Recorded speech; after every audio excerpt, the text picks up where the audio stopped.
Salam guys. So, Snakebytes.my telah ditubuhkan pada hujung tahun 2020, di mana ia telah menjual dua jenis produk, yaitu Spicy Salted Egg Complex dan juga Choco Crispy. Tetapi, siapakah yang menjadi rahasia ataupun menjadi penyebabnya tertubuhnya Snakebytes.my ini, dan juga apakah kejayaan mereka selama beberapa bulan ini? Let's go! Assalamualaikum dan selamat sejahtera. Hari ini saya akan memperkenalkan syarikat kami yang diberi nama, iaitu Snakebytes.my. Snakebytes.my adalah hasil gabungan perkataan snack dan bites yang telah dimodernkan. Dengan moto kami iaitu Delight in Every Bite. Syarikat kami telah memilih untuk menjual dua jenis produk makanan, iaitu Spicy Salted Egg Cornflakes dan juga Choco Crispy. Seperti yang kita tahu, cornflakes adalah makanan rutin semasa sarapan pagi, tetapi kini telah diolah dengan campuran salted egg dalam menjadi kudapan ringan dengan gabungan rasa rangup, berlemak, masin dan juga pedas. Ianya adalah kudapan ringan tetapi sedap.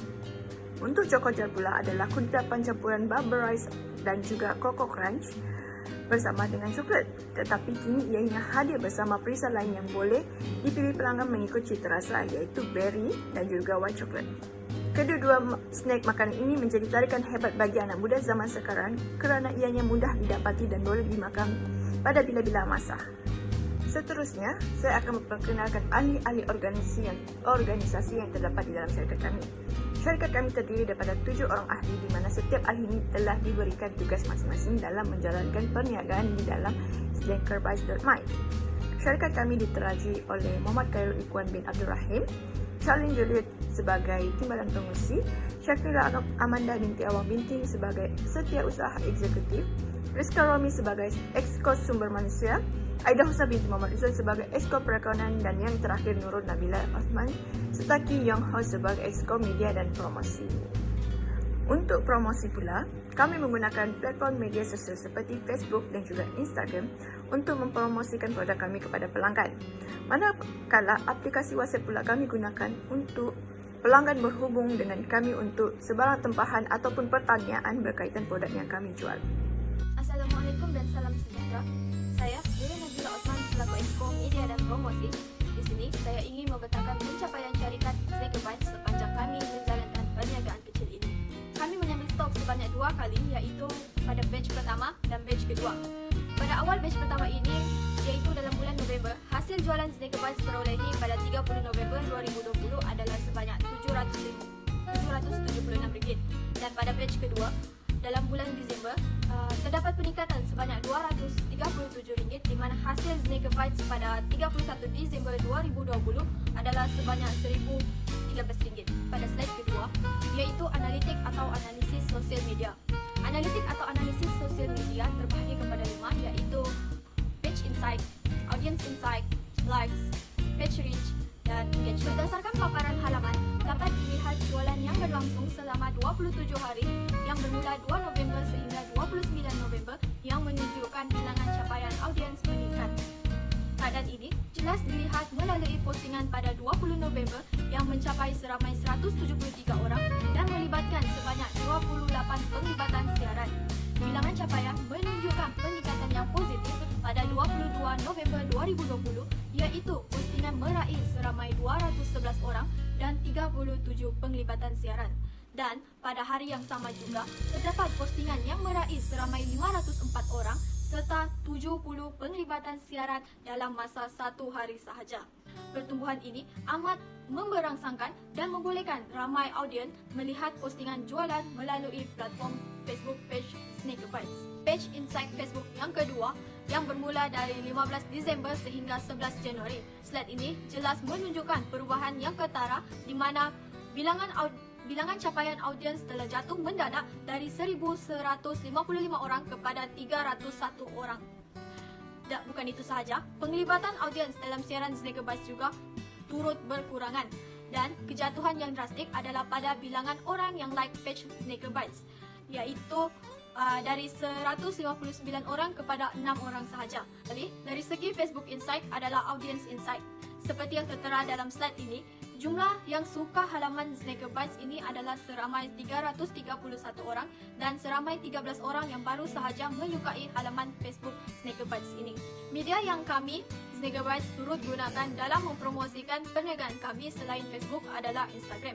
Jelas kita lihat di mana pencapaian akaun Instagram pada 30 hari terakhir adalah meningkat, iaitu sebanyak 113. Dan konten interaction atau interaksi kandungan adalah sebanyak 45. Selamat sejahtera, saya Ras Orang dari bulan 12. Pertama sekali saya akan menjelaskan tentang matematika. Dengan membawa slogan Delight with Every Bite, Syarikat Snackbiter NY berpegang kepada matlamat untuk menyediakan kepuasan, kudapan berbagai perisa kepada para pelanggan untuk dinikmati bersama keluarga, terutamanya pada waktu pandemi ini. Yang kedua adalah berusaha memberi kepuasan kepada pelanggan dari segi kualitas makanan dan kecukupan penghantaran. Yang ketiga adalah perkhidmatan yang memuaskan dengan harga yang bersahabat. Saya akan membentangkan tentang feedback ataupun maklum balas daripada pelanggan. Feedback ataupun maklum balas daripada pelanggan adalah amat penting bagi sebuah syarikat karena maklum balas sama ada positif atau negatif membantu syarikat untuk memperbaiki kualitas produk serta servis syarikat, mengukur tahap kepuasan pelanggan serta membantu syarikat untuk membuat keputusan-keputusan penting di masa hadapan. Bukan itu saja, maklum balas yang diterima daripada para pelanggan juga menunjukkan bahwa syarikat menghargai pelanggan serta menjadi sumber informasi yang penting serta boleh dipercayai oleh pengguna lain. Berikut merupakan antara maklum balas daripada pelanggan yang telah kami terima. Dalam bahagian berikut, sehingga 2 Januari 2021, iaitu hari Sabtu, dan merupakan hari ke-62, syarikat kami memulakan perniagaan. Dalam Instagram, terdapat 114 pengikut dan 24 pembeli. Manakala di Facebook, terdapat 312 pengikut dan hanya 35 pembeli sahaja. Berikut adalah graf penambahan pengikut di Instagram dan Facebook.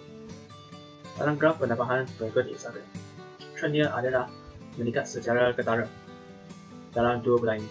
Manakala graf penambahan pengikut di Facebook, trendnya adalah penambahan secara meletup pada bulan Disember 2020. Hai, bersama saya Syakila Manda Binti Binting. Saya ingin membentangkan tentang kos perbelanjaan bagi syarikat kami, yaitu syarikat Snackerbites.my.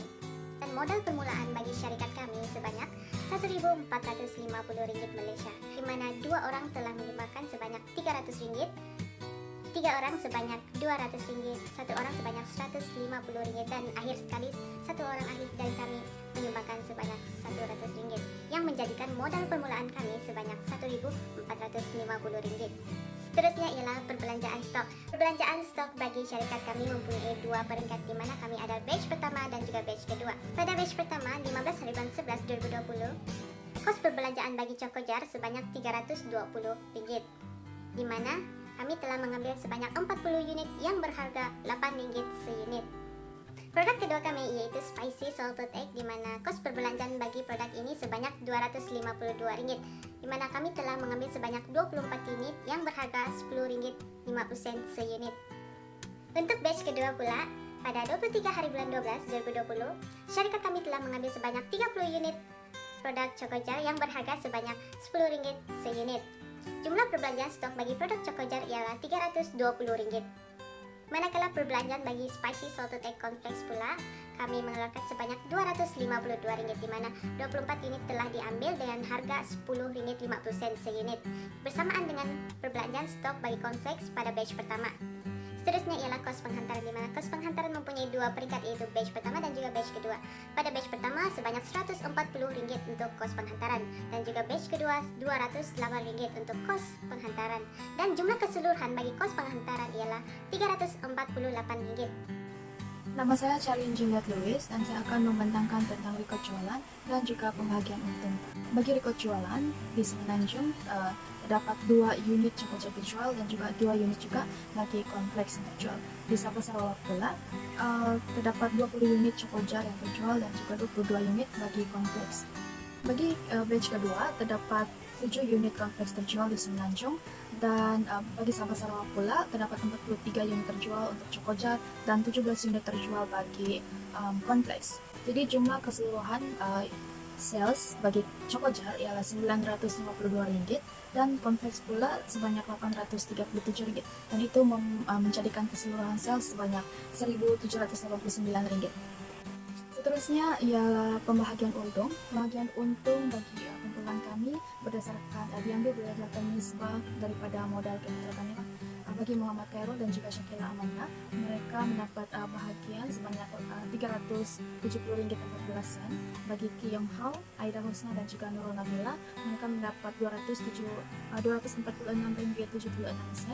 Bagi Charlene RM185.07 dan juga Rizka RM123.38. Cabaran ataupun halangan yang dihadapi oleh Snakebytes.my ketika menjalankan APK ini ialah tidak dapat menjual secara langsung disebabkan oleh situasi COVID-19 yang melanda negara kita sekarang. Ahli kumpulan yang jauh terpisah menyebabkan salah paham ataupun ketidaksampaian informasi. Kos penghantaran yang tinggi, di mana kos penghantaran daripada Semenanjung Malaysia ke Sabah adalah agak tinggi dan menyebabkan kos modal kami untuk meningkat. Dan yang keempat yaitu tidak mampu menyaingi pasaran yang sedia ada.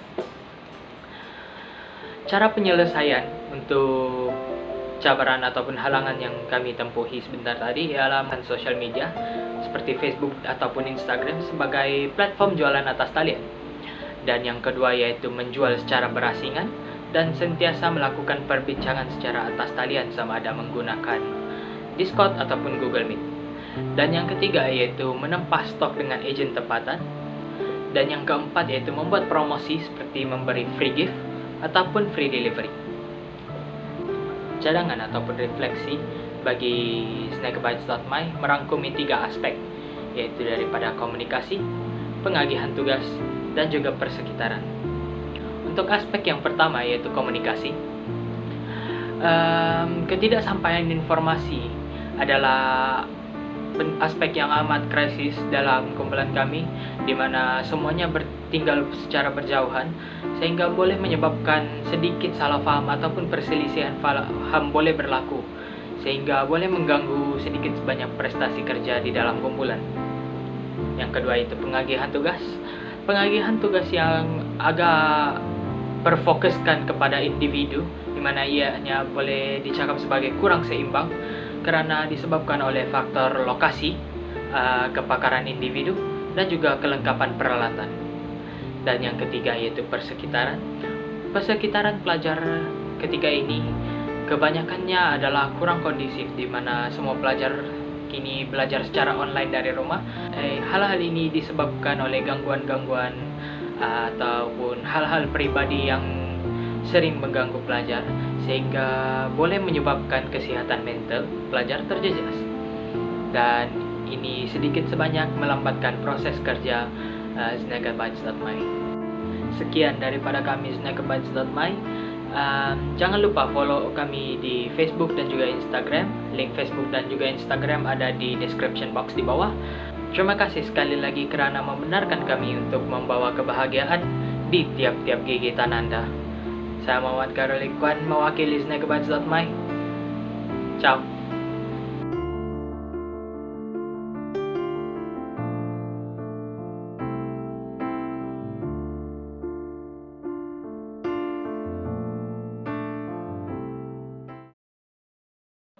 Let's go.